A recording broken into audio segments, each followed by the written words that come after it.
Do you cringe when the 51st state comments come back into play? I think you'd said a short while ago, that's probably it. We're probably moved off from that discussion.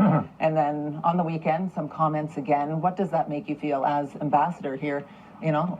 It just keeps me focused on what I need to be focused on. The president wants us to get a trade deal with Canada, build this into a stronger and better relationship. If there's any discussion about a 51st state, that's a discussion that's going to take place between my president and the Prime Minister of Canada. Does it come up for you in discussions with average Canadians, not just with the media, but with people that you meet here?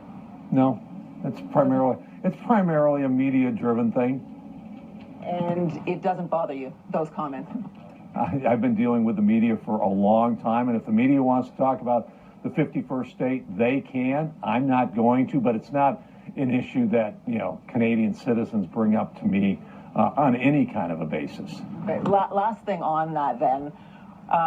As an American, why does it feel acceptable that those comments are out there? Because I always think in reverse that no American would sort of be laughing off if, the 11th province thing was a constant narrative. Is it because of your position in the world? The states are stronger, sort of say what they want? I mean, I think if Canada said, hey, we'd love America to be the 5th or the 11th province, we'd say, oh, that's nice, and we'd go on living. Because you'd laugh it off. Well, we would never laugh off our partners and our friends to the north, okay? But it's kind of like, okay, if they want to talk about that, that's not their decision. That's our decision. Same thing with the 51st state.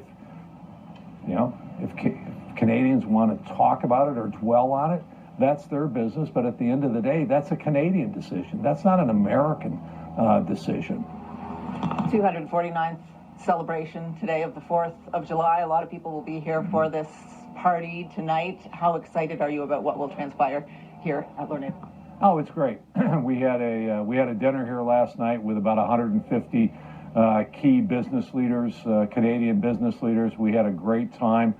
Had perfect weather. We're going to have the same thing today. We're going to have, 2,500 of our closest friends here in Ottawa celebrating with us today, and we're going to have a great day. Next year will be a huge one, 250th. Do you think it will be simply a celebration? Do you think we'll have moved past all of this with trade deals done and all of that talk sort of forgotten? You got to remember, there are always irritants between friends. There are always discussions between friends. That's a good thing. Friends should be able to, in a position to challenge each other. But just like today, we'll have it again next year.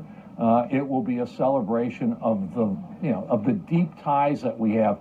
Personal ties, the business ties, military ties. We've done so many things together.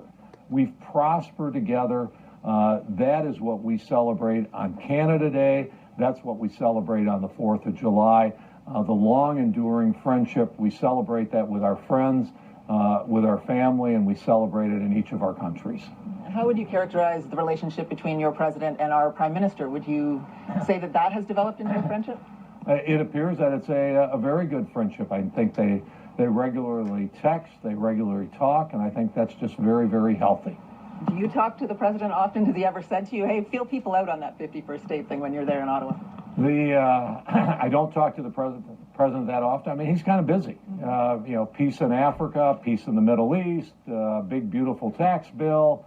I talk to the president when I feel I need to have him hear what I want to say. So it's not a regular occurrence. But when I call, he does pick up the phone. But you haven't received any direction on that. Let's further that. That's certainly not something that you're undertaking in terms of furthering that narrative of the 50%. No. Ottawa.